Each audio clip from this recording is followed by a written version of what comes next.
Let's imagine a car so well known that it could turn mountain roads into racetracks and turn any unsung driver into a hero. Quick, light, and the ultimate underdog.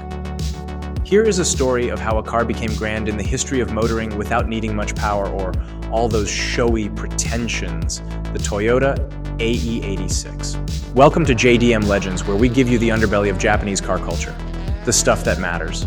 Let's get after it. The rise of the underdog. The early 1980s saw some changes in the car arena. Turbochargers became common, new designs were being tried out by companies, and front-wheel drive cars gained popularity. In the midst of such change, Toyota was secretly working on what would become one of the most loved cars, the AE86. But to understand why the AE86 is significant, you have to consider what Toyota's lineup was like in the early 80s. You had your Supras and Celicas, exciting, powerful, full of new feature content. You had your Corolla, an inexpensive to buy, inexpensive to operate, uncomplicated automobile for getting to and from work and doing chores. Unsophisticated but competent. Most of the Corollas then used front-wheel drive, since this was quite practical, but Toyota kept a rear-wheel drive version for all those fun seekers, which is where the AE86 fits into the equation. The AE86 wasn't particularly special because of the numbers on paper. The car came fitted with a 1.6-liter 4AGE engine, which was managing to produce an output of just 128 horsepower. Not fast by any means, the car was not flashy either, at all to say the least, like some other cars. But in the place of power, there was studied design. The light body and even weight helped the AE86 handle extremely well. It was a car that had to be driven hard, something that rewards the skilled driver with a degree of control unavailable in very few other cars. The secret weapon. The 4AGE engine, the best dance partner. The crowning piece of the AE86 was, no doubt, the 4AGE1 of Toyota's most renowned engines. It was a small, 1.6-liter, four-cylinder piece of an engineering marvel. It featured a dual overhead camshaft design, a stout cast-iron block for durability, and a light aluminum head for reduced weight. But what really made it so special was its ability to spin fast. The 4AGE had a red line of 7,500 RPM, where its power delivery felt exciting. But it didn't sound like a V8 or chirp like a turbo. It sang a high-pitched noise that echoed off mountain roads and race circuits. The 4AGE's design had been hugely influenced by the ambitions of Toyota in motorsport. What engineers needed was a unit that could serve in both regular cars and racing. It developed into an engine with the special merits of being very reliable and quite easy to modify.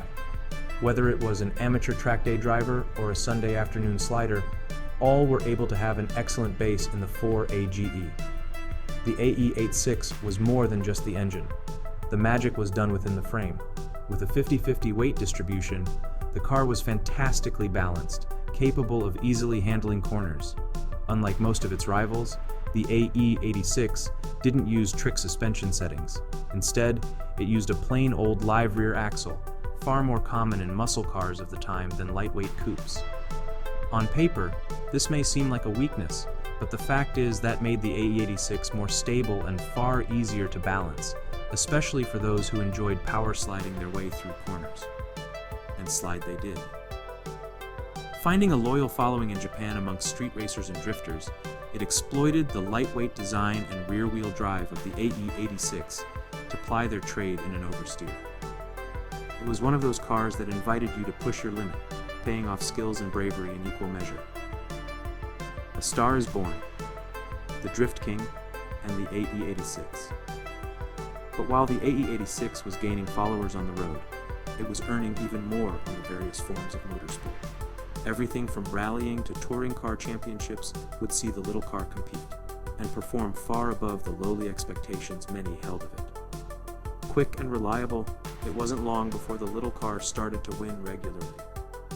In 1986, AE86 joined and won the British Touring Car Championship, proving that it was capable of fighting against much stronger rivals. In the Fuji Freshman Series, the racing league for beginners, he was the best in Japan.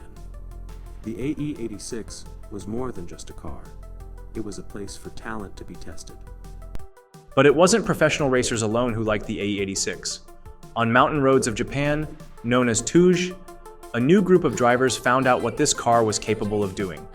One such young man was Keiichi Tsuchiya, who years later became the Drift King. You know what DK stands for? Donkey Kong? Drift King. Drift. What do you mean, drift?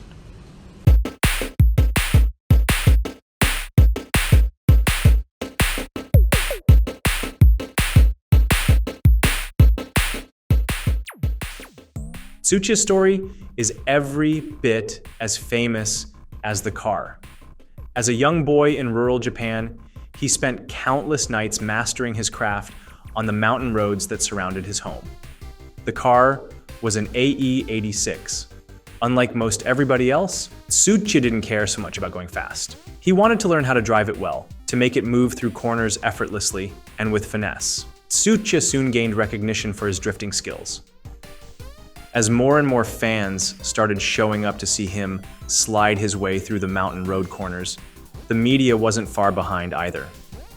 In 1987, he produced a short film called Plus B, where he could be seen drifting an AE86. That created a super pop within a small group of people, inspired a new generation of drifters, and became an almost cultural symbol with the AE86. Without the AE86, it's no exaggeration to say that modern drifting simply wouldn't be what it is today. It's light, has driving back wheels, and its handling is very easy, so it's perfect to learn with. Its handling is very easy, so it's perfect to learn with. Pop culture royalty. Of course, no talk of the AE86 can be said to be complete without the mention of Initial D. This anime and manga series catapulted the car into the consciousness of a worldwide audience, turning it into a pop culture sensation. It revolves around Takumi Fujiwara, a young delivery driver who gains the reputation of being a street racing god behind the wheels of an AE86.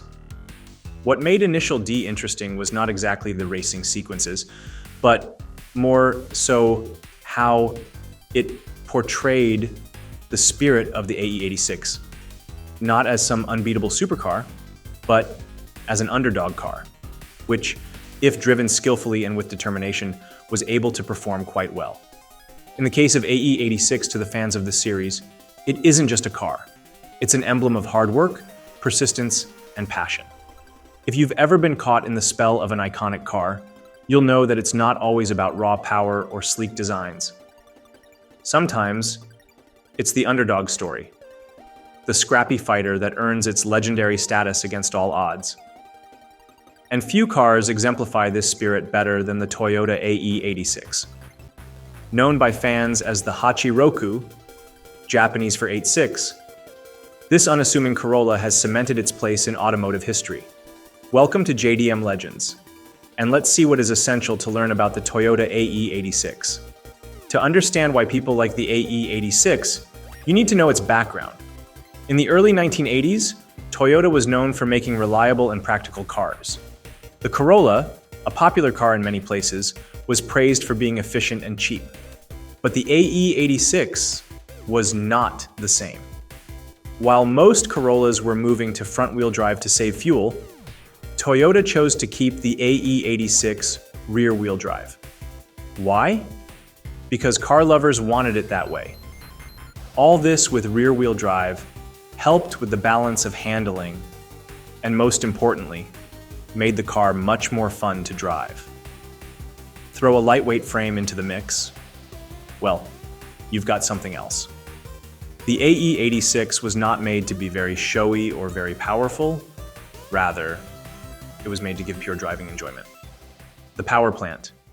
4AGE engine inside, the AE86 sported the famous 4AGE engine. This 1.6-liter inline-4 was astounding for its time, having a DOHC design and employing electronic fuel injection. This gave the 4AGE about 128 horsepower. That may not sound much today, but for a light car like the AE86, it was quite impressive in the mid-80s. Special indeed, as this had very high speed capability, going up to 7,500 RPM and giving quite an aggressive and thrilling drive. The 4AGE proved to be reliable, but gave room for tuners and racers to enjoy, trying to get a lot more power from its base. The engine was able to find its way into a variety of motorsport disciplines, sometimes with extra sets of parts or with light changes to the original setup.